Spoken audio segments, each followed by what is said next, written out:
بسم اللہ الرحمن الرحیم۔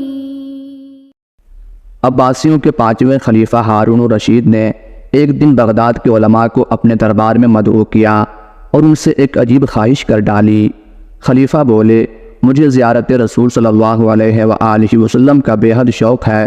مجھے آج کوئی ایسا عمل بتایا جائے کہ میرے خواب میں نبیوں کے سردار حضرت محمد صلی اللہ علیہ وآلہ وسلم تشریف لائیں۔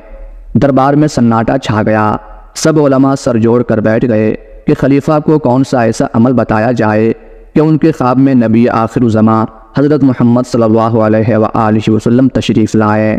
کسی عالم کی یہ ہمت نہ تھی کہ وہ خلیفہ وقت کو یہ کہہ دے کہ ہمارے پاس ایسا کوئی نسخہ نہیں ہے۔ خیر ہمت کر کے ایک بڑا عالم یوں بولا، عالی جا، ہمیں ایک دن کی مہلت دی جائے تاکہ ہم اپنی دینی کتابوں میں کوئی ایسا نسخہ ڈھونڈ سکیں کہ جناب کو حضور اکرم صلی اللہ علیہ وآلہ وسلم کی خواب میں زیارت ہو جائے۔ خلیفہ نے انہیں ایک دن کا وقت دے دیا اور ساتھ ہی یہ حکم نامہ بھی جاری کیا کہ اگر یہ علماء نسخہ تلاش کرنے میں ناکام رہیں تو ان سب کو ملک بدر کر دیا جائے گا۔ اگلے دن پھر شاہی دربار سجایا گیا۔ تمام علماء حاضر ہوئے۔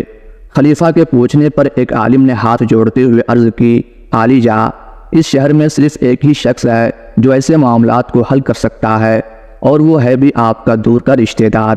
خلیفہ ہارون کہنے لگا، کہیں تم بہلول دیوانے کی بات تو نہیں کر رہے؟ جی حضور والا، ایک وہی ہے جو ہر طرح کی گتھی کو سلجھا دیتا ہے، کیونکہ آپ کے سوال کا جواب ہمیں کسی کتاب میں نہیں ملا۔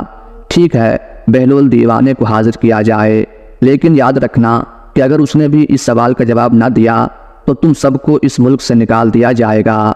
ناظرین گرامی، حضرت وہب بن عمرو ایک نہایت اعلیٰ درجے کے بزرگ تھے جن کو درویش صفتی اور فلسفی ہونے کی وجہ سے بہلول دانا کے نام سے پکارا جاتا تھا۔ ان کا کوئی خاص ٹھکانہ نہ تھا، وہ اکثر ننگے پاؤں ہی رہتے اور جہاں تھک جاتے وہیں پر رات بسر کر لیتے۔ آپ حضرت امام جعفر صادق کے خاص شاگردوں میں سے تھے۔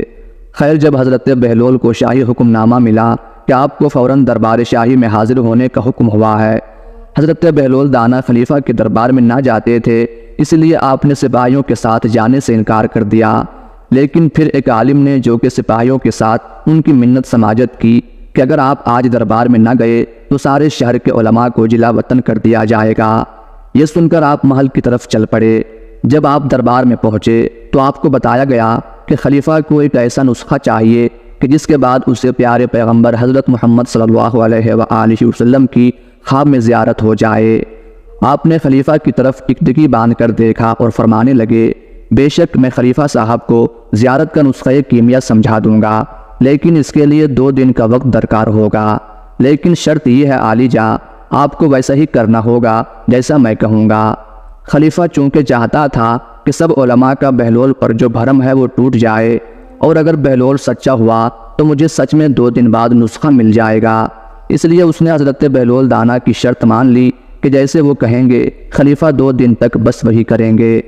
حضرت بہلول خلیفہ ہارون سے فرمانے لگے کہ کل رات کا کھانا آپ نے میری طرف کھانا ہے، میری طرف سے آپ کی دعوت ہے، اور کرنا یہ ہے کہ ابھی سے لے کر کل رات تک آپ نے پانی نہیں پینا ہے۔ خلیفہ نے وعدہ کر لیا کہ ٹھیک ہے، ایسا ہی ہوگا۔ چنانچہ خلیفہ صاحب ساری رات پیاسے رہے اور اگلی شام بہلول کی جھونپڑی پر پہنچ گئے۔ خلیفہ کو بہت پیاس لگی تھی اور سوچ رہے تھے کہ ان کی تواضع کسی اچھے مشروب سے کی جائے گی، لیکن حضرت بہلول نے مختلف پکوان ان کے سامنے پیش کیے اور کہا کہ یہ کھائیں اور واپس چلے جائیں۔ چنانچہ پیاس کی وجہ سے خلیفہ صاحب زیادہ نہ کھا سکے اور واپس محل میں چلے گئے۔ حضرت بہلول نے خلیفہ سے کہا کہ آج رات بھی آپ نے پانی نہیں پینا، بس آپ آرام سے آج رات سو جائیں، اور کل فجر کے بعد آپ کو جامع مسجد میں ہی نسخہ بتاؤں گا، اور اس کے بعد ہی آپ پانی بھی پی سکیں گے۔ خلیفہ صاحب نے بڑی مشکل سے رات گزاری اور صبح سارا دربار اور علماء مسجد میں جمع تھے کہ بہلول آج وہ نسخہ بتانے والے ہیں کہ جس سے بادشاہ نبی پاک صلی اللہ علیہ وآلہ وسلم کو خواب میں دیکھ سکے گا۔ فجر کی نماز پڑھنے کے بعد حضرت بہلول خلیفہ سے مخاطب ہوئے، عالی جاں، آپ کی رات کیسی گزری اور آپ نے رات میں کیسے خواب دیکھے؟ خلیفہ ہارون الرشید کہنے لگے، بہلول، ساری رات خواب میں پانی ہی آتا رہا، کبھی پانی پی رہا ہوتا تھا تو کبھی دلکش پانی کے نظارے سامنے آتے تھے، اور ابھی بھی بس پانی پینے کی ہی چاہت ہے۔ حضرت بہلول نے خود خلیفہ کو پانی پیش کیا اور خلیفہ نے خوب سیر ہو کر پانی پیا۔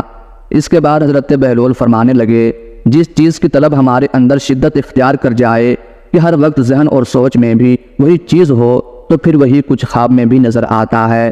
زیارت رسول صلی اللہ علیہ وآلہ وسلم کے لیے اپنی طلب میں شدت پیدا کریں۔ خلیفہ صاحب اپنی سوچ کو آپ صلی اللہ علیہ وآلہ وسلم کی یاد سے بھر دیں، دیدار کا انتظار کریں اور اہتمام کریں تو خود بخود ہی زیارت نصیب ہو جائے گی۔ اللہ پاک ہم سب کو نبی پاک صلی اللہ علیہ وآلہ وسلم کی پرنور زیارت نصیب فرمائے۔